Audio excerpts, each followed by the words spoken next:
ఎందుకు ఎందుకు పుడతారో కూడా తెలియదండి మనుషులు. కొంతమంది బేసిక్ సెన్స్ ఉండదు మనుషుల దగ్గర. తగలబెట్టండి సార్ నిరంజన్ గారు. ఒక ఫార్ములా వర్కౌట్ అయ్యింది కదా అని మళ్ళీ అదే రిపీట్ చేస్తే తప్పకుండా బోల్తా కొట్టేస్తారు. ఇలా బోల్తా కొట్టిన డైరెక్టర్లు మన టాలీవుడ్లో ఎంతోమంది ఉన్నారు. ఎవరో ఒకరిద్దరు మాత్రమే సర్వైవ్ అయ్యారే తప్ప మిగతా వాళ్ళు మాత్రం పత్తా లేకుండా పోయారు. ఇప్పుడు డైరెక్టర్ కేవి అనుదీప్ కూడా అలాగే బొక్కబొరలా పడ్డాడు. ఇంతకు ముందు క్రింజ్ కామెడీతో చేసిన జాతిరత్నాలు సినిమా బ్లాక్ బస్టర్ హిట్ అయ్యింది కాబట్టి ప్రిన్స్ సినిమాని కూడా అలాంటి క్రింజ్ కామెడీతోనే తీశాడు. ఈసారి తెలుగులో కూడా మంచి ఫాలోయింగ్ ఉన్న తమిళ హీరో శివకార్తికేయన్తో సినిమా చేశాడు కాబట్టి జాతిరత్నాలు కంటే పెద్ద విజయం వస్తుందని ఆశించాడు.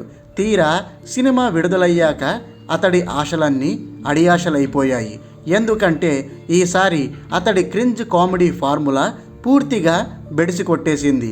బలమైన స్టోరీ లేదు, క్రింజ్ కామెడీకి సరైన టోన్ లేదు, అసలు ప్రేక్షకులకు కనెక్ట్ అయ్యే అంశాలే లేవు.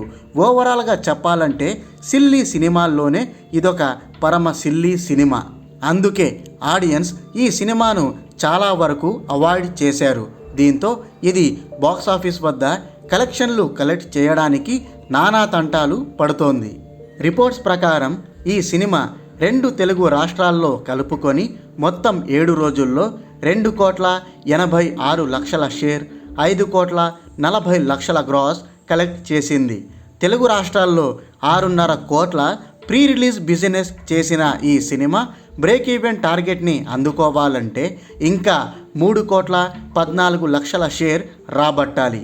మరి టోటల్ రన్ లోపు ఈ సినిమా అంత మొత్తాన్ని తిరిగి రికవర్ చేయగలుగుతుందా? చూస్తుంటే అలాంటి అవకాశం కనిపించడం లేదు.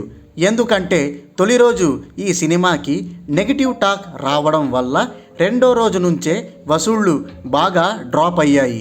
7వ రోజు ఈ సినిమా 2 తెలుగు రాష్ట్రాల్లో కలిపి కేవలం 8 లక్షల షేర్ మాత్రమే కలెక్ట్ చేసిందంటే పరిస్థితి ఎంత దారుణంగా ఉందో మీరే అర్థం చేసుకోండి. ఈ లెక్కన ఈ సినిమా ఫుల్ రన్ లోపు 3.5 కోట్ల షేర్ మార్క్ని అందుకోవడమే గగనంలా అనిపిస్తోంది. అదే జరిగితే ఈ ప్రిన్స్ సినిమా 2.5 కోట్ల నష్టాలతో ఒక ఫ్లాప్ వెంచర్గా నిలవబోతోందన్న మాట. ఒక్క తెలుగులోనే కాదండోయ్, తమిళనాడుతో పాటు ఇతర ఏరియాల్లో కూడా ఈ సినిమా జెండా ఎత్తేసింది. తెలుగు వర్షన్తో కలిపి ఓవరాల్ వరల్డ్ వైడ్గా ఈ సినిమా ఫస్ట్ వీక్లో 21,30,00,000 షేర్, 42,35,00,000 గ్రాస్ కలెక్ట్ చేసింది. శివకార్తికేయన్కి ఉన్న మంచి క్రేజ్ పుణ్యమా అని ఈ సినిమా ప్రపంచవ్యాప్తంగా 50 కోట్ల ప్రీ రిలీజ్ బిజినెస్ చేసింది. అంటే ఇది బ్రేక్ ఈవెన్ టార్గెట్ని అందుకోవాలంటే ఇంకా 29,70,00,000 షేర్ కలెక్ట్ చేయాల్సి ఉంటుంది. ఈ సినిమాకి వస్తున్న కలెక్షన్లను బట్టి చూస్తుంటే ఈ సినిమా బ్రేక్ ఈవెన్ టార్గెట్ని అందుకోవడం అనేది దాదాపు అసాధ్యమే. పాపం శివకార్తికేయన్ బైలింగ్వల్ ప్రాజెక్టుతో తెలుగులో నేరుగా గ్రాండ్ ఎంట్రీ ఇద్దామని అనుకున్నాడు. కానీ అనుదీప్ తీసిన క్రింజ్ కామెడీ దెబ్బకు నవ్వుల పాలు అవ్వాల్సి వచ్చింది. Better luck next time.